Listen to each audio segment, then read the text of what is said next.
Now to a primetime news follow-up. Following a story brought by our news team where a family accused a funeral home of losing their loved one, Roy Williams, the funeral home operators of Doyley's funeral services has since issued a statement declaring that it is standing by its staff and protocols and insists there was never a mix-up. Our reporter Kimberley Peddie has been tracking this story.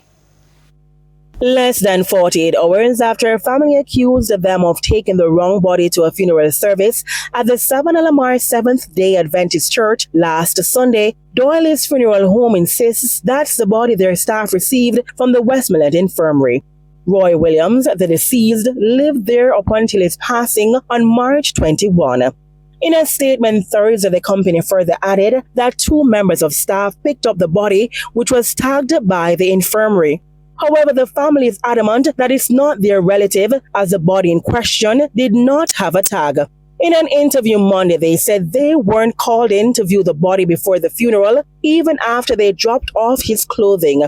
We spoke with veteran funeral home operator and president of the Jamaica Association of Certified Embalmers and Funeral Directors, Calvin Lynn, as many questions now linger as to the standard protocols before a burial. Using our experience here should also be similar with other places.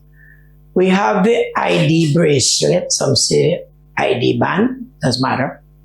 When we are called to do a removal, be it the hospital or a home or a nursing home in residence, we would write the name on the ID band while it is given to us, spelling-wise, to make sure. The date is there and the address is also there, plus the age.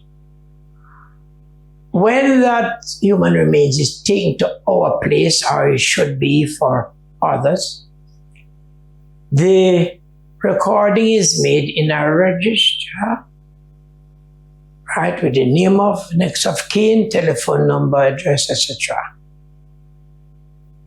Many times, you can measure the remains. We do that here. Mr. Lynn says he also photographs the bodies when necessary, as well as write their names on their torsos.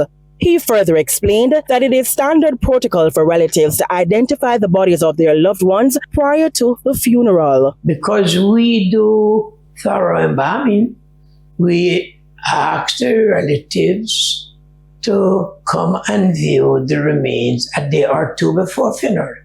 Because when the body is properly embalmed, you don't need any cold storage, and you have the body dressed 2 or 3 days in advance of funeral day. As for removing ID tags from outside institutions, he strongly advises against the practice.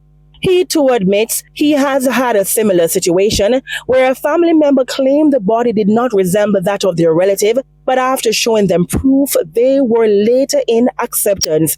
He also pointed that a person's feature can change after death, especially if they were ill.